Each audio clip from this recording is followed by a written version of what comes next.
L'ancien président de la République, Nicolas Sarkozy, va dormir en prison. On ne sait pas exactement quand encore.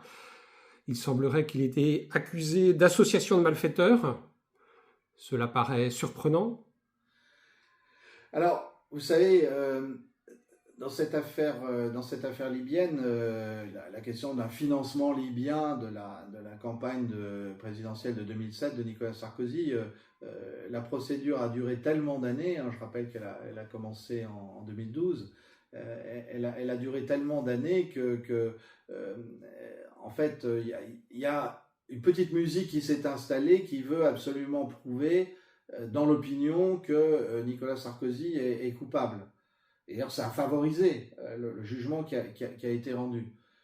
Moi, je n'ai pas les éléments pour dire, pour répondre sur un certain nombre de faits. Je constate simplement une chose très simple, c'est que on est en train de piétiner les principes du droit.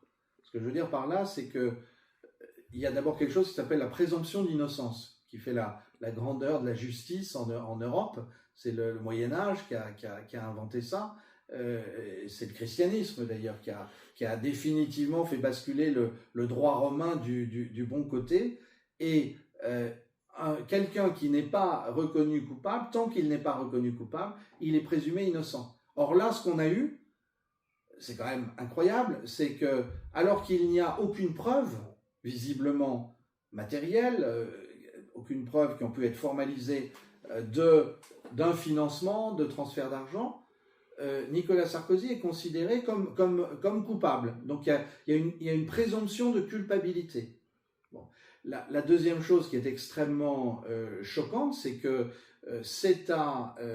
dans un procès, les principes du droit français, du droit européen, du droit occidental, utilisons là le terme de l'état de droit, c'est que c'est à l'accusation d'établir les preuves de son accusation, voilà, de ce dont elle accuse la personne qui comparaît devant le tribunal. Or là, l'accusation n'a rien prouvé. Néanmoins, il est coupable. Il y a un troisième principe qui est le bénéfice du doute. Si l'on ne dispose pas de preuves matérielles et formalisées, eh bien, l'accusé est acquitté au bénéfice du doute. Ce sont trois piliers de l'ordre juridique d'une société libre et d'un état de droit. Donc je rappelle qu'il faut l'écrire avec une minuscule, parce que ce n'est pas l'État qui octroie le droit, c'est status au sens latin, c'est la situation du droit qui règne, ce sont les principes du droit, c'est le règne des principes du droit. Bon. Et ça a été piétiné par le tribunal, d'après ce que j'ai compris en lisant les 380 pages du jugement qui circulent en tout cas sous forme d'une copie de travail. Il y a sans doute une fuite à partir d'une version non définitive, mais ça correspond visiblement à ce qui a été rendu comme jugement. Alors ça c'est très grave. Et ce qui m'étonne, c'est qu'il y a beaucoup de gens sincères que je vois sur les réseaux sociaux ou que je vois prendre parti, qui, parce qu'ils détestent Nicolas Sarkozy, pensent qu'il faudrait piétiner le droit et que c'est bien fait pour lui. Non, d'abord, un ancien président de la République, il a été élu ou pas, il a été réélu ou pas, voilà, donc il a été élu. Nicolas Sarkozy n'a pas été réélu. Bon, d'une certaine manière, le peuple français a tranché, considéré que, à tort ou à raison, il n'avait pas rempli la mission pour laquelle il avait été élu. Ben, voilà, en démocratie, c'est ça. On ne peut pas demander plus. Pourquoi tous ces messages pour dire on déteste Sarkozy, c'est un salopard, etc. Peut-être, moi, c'est pas l'avis que j'ai sur le personnage, c'est un personnage complexe. Il se trouve que j'ai travaillé dans un cabinet ministériel, celui de Valérie Pécresse, qui a été ministre de l'enseignement supérieur et de la recherche, et donc j'ai pu observer Sarkozy d'assez près. Si vous me demandez mon avis, il est double. Le premier, c'est que c'était notre dernier président qui était à la hauteur de la fonction, parce que je l'ai vu faire, je l'ai vu agir.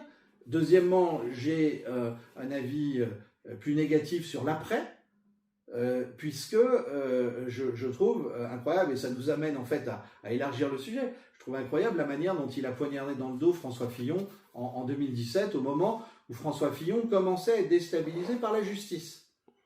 sur une affaire qui était ni faite ni à faire. Hein. En poignardant Fillon dans le dos, il s'est lui-même poignardé. Alors c'est ça, il y a quelque chose... on a retrouvé la rhétorique de Sarkozy quand il sort du tribunal et il était visiblement affecté, mais il avait une certaine force, un don de la formule. Mais en même temps, il y avait quelque chose d'un peu pathétique parce que s'il avait défendu François Fillon en 2017, s'il avait incité les Républicains à faire corps autour de Fillon, il est probable que Fillon serait arrivé au deuxième tour de l'élection présidentielle et il y a beaucoup de chances pour qu'il ait été élu président de la République. Et donc, Nicolas Sarkozy aurait été protégé, alors que Emmanuel Macron ne l'a absolument pas protégé, même si Sarkozy, là aussi, c'est un peu pathétique, c'est auto-institué, conseiller de Macron à intervalles réguliers. Donc, il y a effectivement un destin tragique, on pourrait dire presque, mais moi, ce sur quoi je voudrais insister, c'est sur la naïveté de la droite, sa puérilité et ses divisions terribles, parce que quand on regarde bien, il faut lire Régis de Castelnau, grand avocat et qui a suivi ces affaires et qui a parlé de la politisation de la justice depuis l'ère Chirac. Mais quand on regarde bien aujourd'hui, on a un détournement de la justice pénale qui a été totalement politisé pour abattre des figures politiques. D'ailleurs, surtout à droite, mais on se rappelle que Mélenchon est dans la ligne de mire et que s'il prenait trop d'importance, s'il arrivait au deuxième tour, il est très probable que les mêmes méthodes seraient utilisées. Pourquoi ? Parce que la justice, finalement, se sent bien dans le monde d'Emmanuel Macron. Et ce qui est intéressant dans les analyses de Castelnau, c'est que Castelnau dit le régime n'a même pas à intervenir directement. On a une mentalité qui s'est mise en place, qui est en fait un petit peu la mentalité que dans d'autres vidéos on a dénoncé à propos du globalisme, le contrôle de la liberté d'expression, etc. Et là, une politisation des juges qui décident finalement de qui a le droit de se présenter à une élection et de qui n'a pas le droit de se présenter.